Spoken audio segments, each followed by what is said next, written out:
Assalamualaikum dan salam sejahtera. Hari ini kita nak sambung untuk tajuk 1.3 iaitu Compute Probability. So what is probability? Probability is a chance of an event occur ataupun kemungkinan untuk sesuatu event tu berlaku. Kita boleh express dia dalam bentuk fraction, which is pecahan, decimal, perpuluhan dan juga percentage. So what is sample space? So, setiap kali kita ada probability, kita kena tahu apa dia sample space kita. Sample space ni adalah set of all possible outcome. Contohnya, kita tak tahu hari ni hujan ke tak. So, possible outcome untuk hari ni hujan adalah hujan, ya hujan ataupun tak hujan. Okay, example. Describe a sample space for rolling a dice and a fair coin is tossed. Okay, so sample space. Dice ni apa? Dadu. Itu kemungkinan nombor yang akan kita dapat. So sample space kita mungkin boleh dapat nombor 1, 2, 3 sampai 6. So kita listkan apa kemungkinan yang kita akan dapat. So itu kita panggil sebagai sample space. Sama juga macam kita baling coin. Okay, so apa kemungkinan yang kita akan dapat bila kita baling coin? Coin tu cuma ada head dengan tail sahaja. So, kemungkinan kita cuma ada dua, iaitu head dengan tail. So, sample space ni basically adalah semua kemungkinan hasil yang kita akan dapat. Eksperimen ni adalah satu proses bila kita nak dapatkan satu data. Contoh, belum ni pun you all ada buat eksperimen. Macam mana kita nak habiskan RM1 dalam masa 2 hari. Ataupun macam mana kita nak habiskan RM1 dalam masa 1 hari. So, bila you beli apa-apa untuk habiskan duit RM1 tu, itu kita panggil dia sebagai eksperimen. So, outcome dia berjaya ke tak kita nak habiskan RM1 dalam masa 2 hari ataupun 1 hari. So, outcome tu kita panggil sebagai result of activity. These are the example of experiment. Toss a coin, maksudnya kita baling shilling, jawab soalan, betul ke salah, baling dadu, and then kita baling 2 coin. So ini kemungkinan outcome yang kita akan dapat. So bila you baling satu dadu, shilling kemungkinan you boleh dapat head atau tail sahaja. Shilling cuma ada 2 surface. Bila you baling dadu, dadu ada 6 surface. So kemungkinan untuk you dapat number 1 until number 6 tu ada 6 probability ataupun 6 outcome.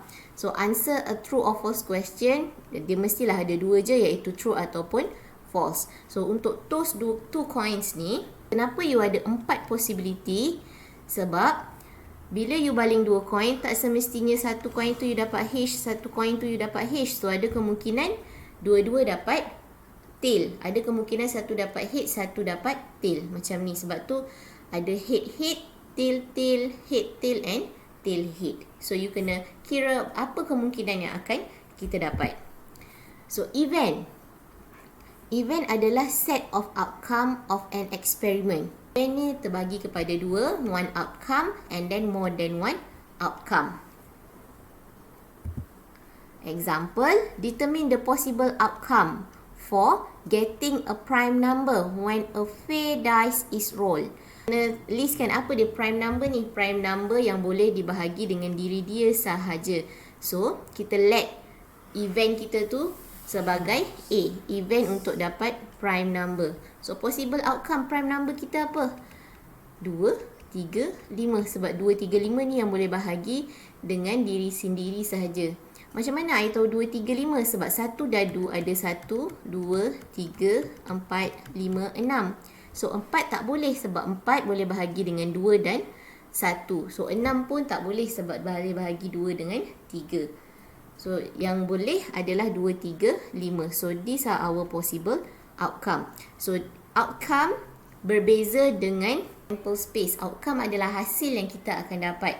So sample space pula adalah apa yang kita boleh dapat daripada satu dadu tu. Right? So this the second example. Check the possible outcome for bila a letter is randomly collected from the word computer. Now, dia cakap determine the number of possible outcome of the event. Jika collected letter tu adalah huruf vokal. So, list down what is our vokal. So, let's say I denote dia sebagai B. Event that is selected as vowel. Right, so listkan dia. Apa dia? O, U dan E. So, my event untuk B adalah 3 sahaja, iaitu O, U dan E. Let's say kalau soalan nak cari letter yang kita pilih tu adalah consonant. So, I akan let A sebagai consonant. So, daripada perkataan komputer ni, I list kan. Apa dia probability yang kita boleh dapat? C, M, P, T, R. Okay, macam tu. So, these are 3 types of presentation. So, kita ada tables, tree diagrams dengan Venn diagram. So, biasanya kita akan pakai tree diagrams lah. Tree diagram lebih senang. So, kalau ada soalan yang melibatkan Venn diagram, so you kena tengok this intersection ni, which mean dia ada connection between these two. So, table yang paling senang lah. Tapi usually kita pakai tree diagram. So, these are probability of an event. Yang ni baru kita nak masuk. What is probability? Macam mana you nak tahu kemungkinan terjadinya sesuatu event? So, these are the formula. Number of element. Number of element in A. Maksudnya, apa yang kita, outcome kita tadi itulah. So, bahagi dengan number of element in sample space. Semua sekali. Sample space which is semua possible outcome. And A, apa yang kita nak. So, there are 4 rules. Rules yang pertama, probability ni, kemungkinan ni, biasanya range kita dalam 0 hingga 1 sahaja. So, let's say macam tadi, hari ni hujan ke tak? So, half adalah hujan. So, another half is tak hujan. So, kalau event E, kalau ada sesuatu event, E tak mungkin berlaku. So, probability dia akan jadi 0 lah. Tapi, kalau E tu confirm, automatically, kita akan dapat probability sama dengan 1. So, the sum of probability is always equals to 1. Example yang this one, I dah linkkan yang warna merah. In group 200 student, 25 gagal test. If a student is random selected from the group of student. Okay. So, bila satu student dipilih, apa kemungkinan yang kita pilih tu student yang fail. So, kat sini you boleh nampak sample space kita adalah 200 student. These are our sample space. So, 25 orang yang fail test ni adalah kita punya elemen. So, bila seorang student dipilih, dia suruh kita cari apa probability student yang dipilih tu fail. So, I let A sebagai student fail. So, ni I punya elemen. So, I list kan NS, maksudnya total sample space I 200. And then total element I 25. So, I cari probability yang fail. So, PA. PA sama dengan NA over NS. Kemungkinan untuk dapat yang fail tu adalah bilangan fail bahagi dengan bilangan semua orang. So, 25 divide by 200. So, you kecilkan, you dapat 1/8. So, bila you press calculator 1/8, you akan dapat 0.0 something, which is less than 1. Ini yang kita cakap tadi. Dekat rules yang pertama, dia tak boleh exceed daripada 1. Example number 2, there are 5 marbles in a bag. Okay, so 4 blue, 1 merah. Apa probability kita ambil tu warna biru. So, kat sini sample space kita adalah 5 marbles. I let B is equals to blue marble. Kenapa B? Sebab ialah B blue. Alright.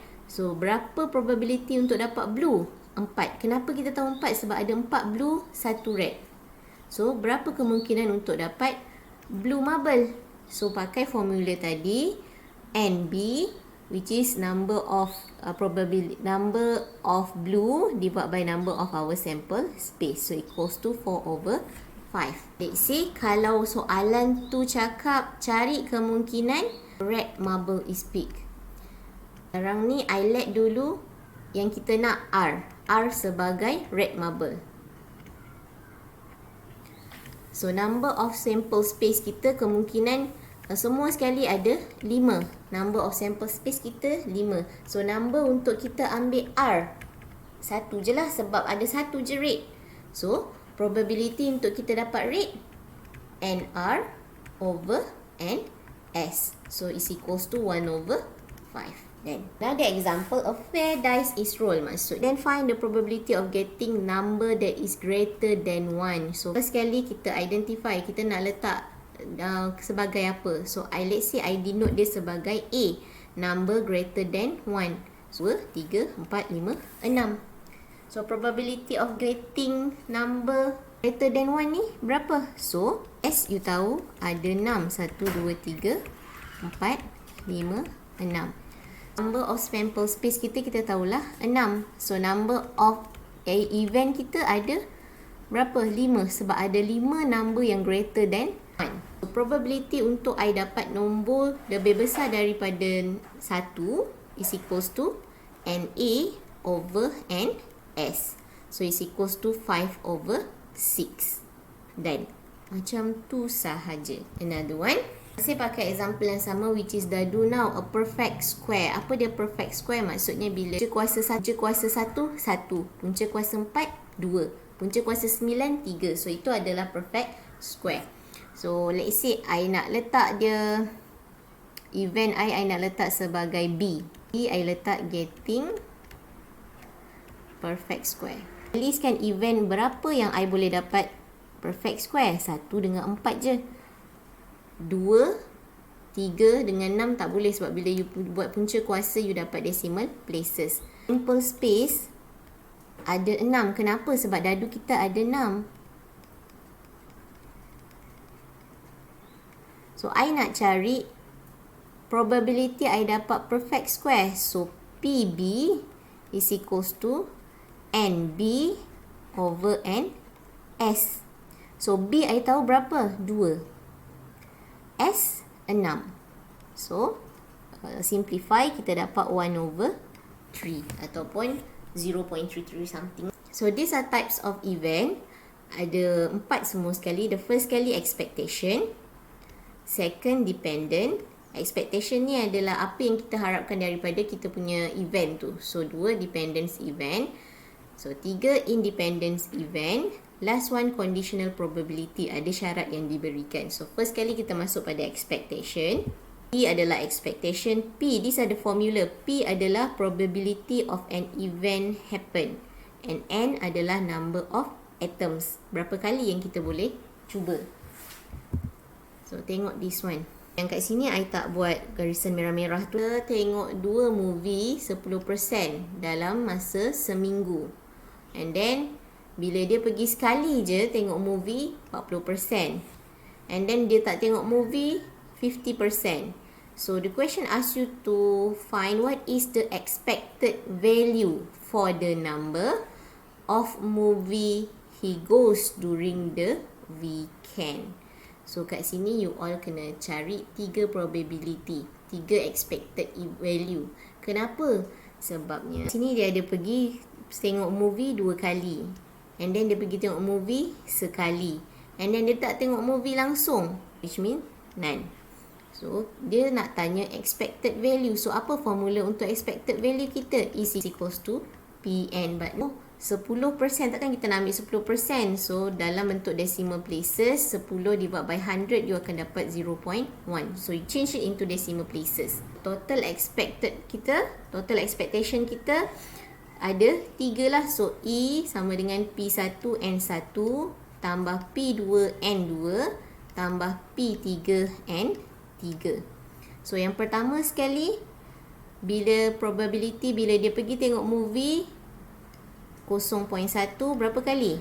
2. Dia pergi tengok 2 movie 0.1. And then, dia movie sekali je.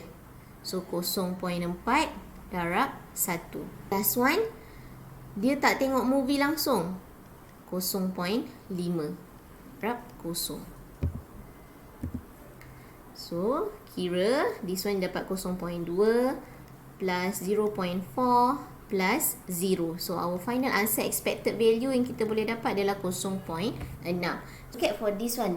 Example yang ni dia berbeza sebab dia bagi dalam bentuk table. A bank vice president feels that untuk buat saving dia ada average 3 credit card. Ini adalah menunjukkan number of credit card bagi setiap orang lah. So, dia suruh cari expected value. Now, dia dah bagi you punya N. Dia dah bagi you punya probability. So, just masukkan je dalam formula you all. So, since you ada berapa ni? Expected value you ada 4 kali. So, buatlah 4. I terus masuk dalam formula.